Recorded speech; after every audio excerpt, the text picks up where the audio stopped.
Hey ladies, welcome to the Grit, Growth, Grace podcast. If we haven't met, my name is Anne Marie. I'm wife to James and mom to 4 beautiful kids, plus 1 miscarried baby, from 9 months up to 8 years. My hope is to help other women experience the postpartum period, all the way up to the first year of baby's life, as a time of grit, growth, and grace.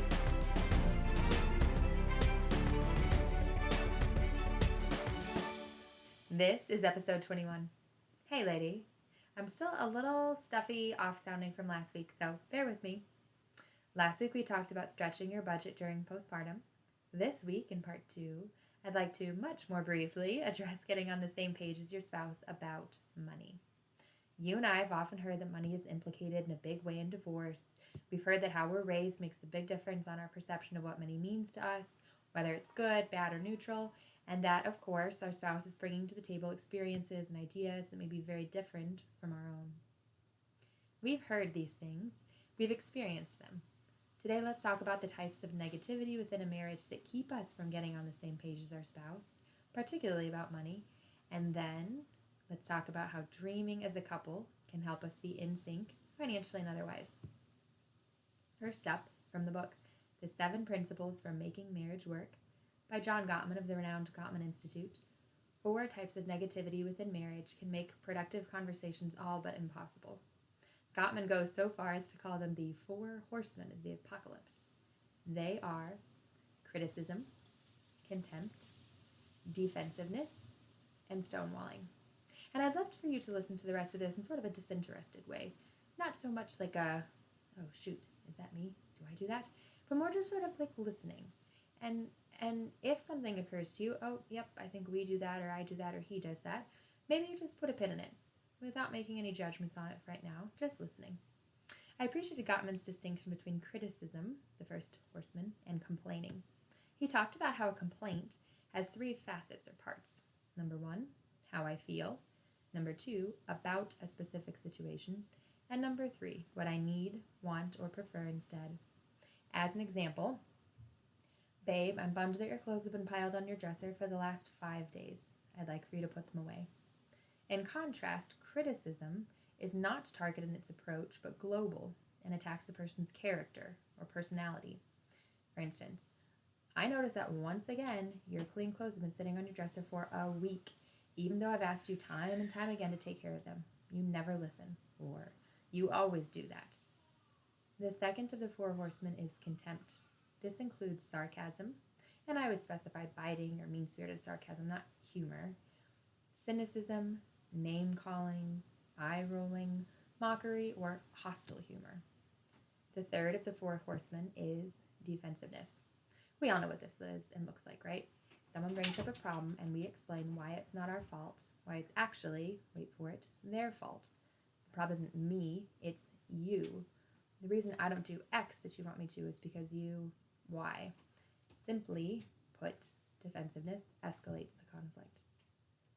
The fourth of the 4 horsemen, which Gottman explained, don't necessarily go in order, and they don't exclusively inhabit troubled marriages, but will almost certainly be present now and then in happy marriages too.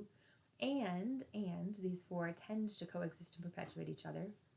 The 4th one is stonewalling. Gottman pointed out that the majority of the time in his experience working with over 700 couples, over 47 decades of practice as of the time he wrote the book, the man does the stonewalling. Here's something interesting. Gottman said, usually people stonewall as protection against feeling psychologically or physically overwhelmed, a sensation we call flooding.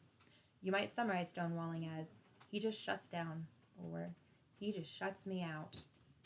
Gottman went on to share that physically men are more likely to stonewall because it's easier for them to get emotionally flooded.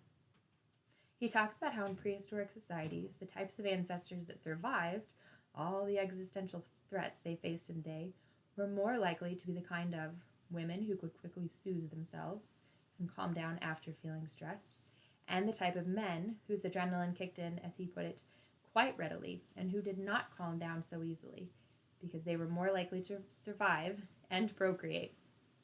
To this day, he notes, men's heart rates go up higher and stay elevated for longer than women's in response to acute stress. Their blood pressure does the same thing.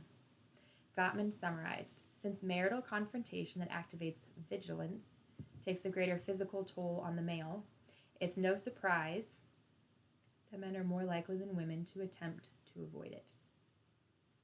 He concludes, most marriages, and then he puts in parentheses, including the happy, healthy ones, end parentheses, follow a comparable pattern of conflict in which the wife, who is constitutionally better able to handle the stress, brings up sensitive issues. The husband, who is not as able to cope with it, will attempt to avoid getting into the subject. He may become defensive and stonewall, or he may even become belligerent or contemptuous in an attempt to silence her. End quote. There are several interesting things to note here.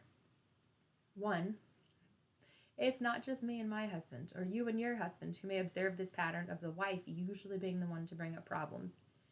Two, him having a hard time engaging with those problems is not a surprise. And three, that this can occur even in happy marriages.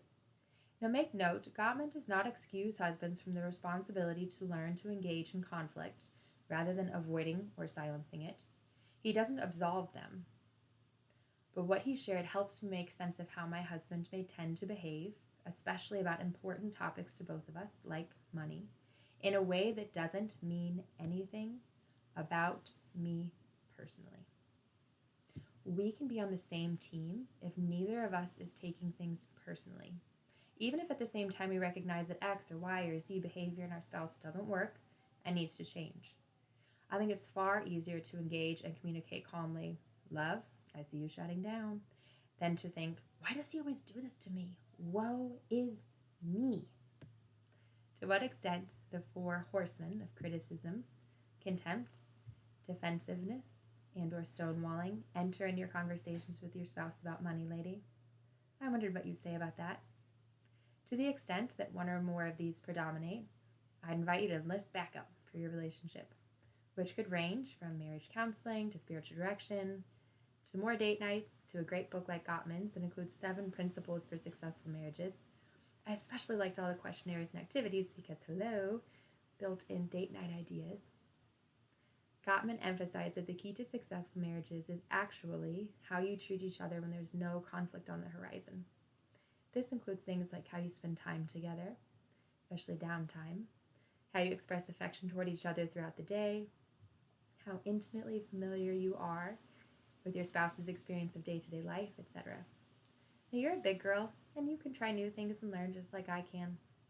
Rather than thinking how poorly it reflects on you, as one example, to have marriage counseling or need to read a book about marriage instead of just, knowing, don't those and other actions show how committed you are to your marriage, your relationship health, to making things great, and not just getting by? Isn't that a sign of the fullness of marriage that you're pursuing? As I mentioned early on in this episode, money means different things to different people. I wondered what you'd say and what your spouse would say in response to the prompt, money is blank.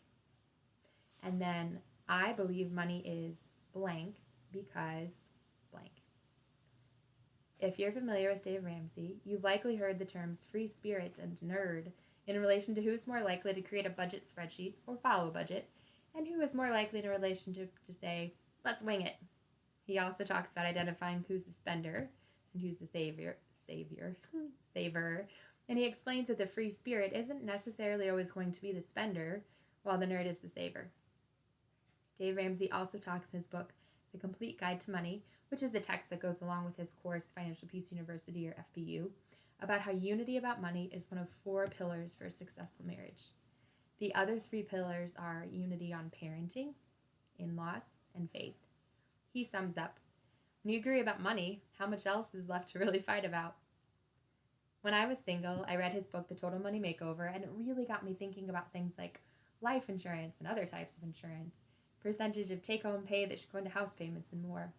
When I was married and we took FPU, my husband and I learned more about money milestones, spending, saving, investing for retirement. Of course, I didn't think we knew everything about money, but I was pleasantly surprised when several years back I came across a 3rd great resource written by Amanda and Jonathan Texera of Wallet Win. Their book is How to Attack Debt, Build Savings, and Change the World Through Generosity. From them, I learned about saving a month of money to avoid bank balance budgeting. With a month of money, you start each month with all the funds you need to cover budget items. You're not having to wait for your paycheck, and the method they share for how to do that makes sense. They also talked about creating a blessing box and everything that should go inside it, meaning a box containing all the types of documents, passwords, etc. that people would need should anything happen to you and your spouse, and someone else would have to manage your finances, care for your children, etc. The Texera's book is just plain fun, and they obviously get it about the thoughts that drive marriages apart when it comes to money. Thoughts like, I can't get my spouse on board, and I don't make enough money, and more.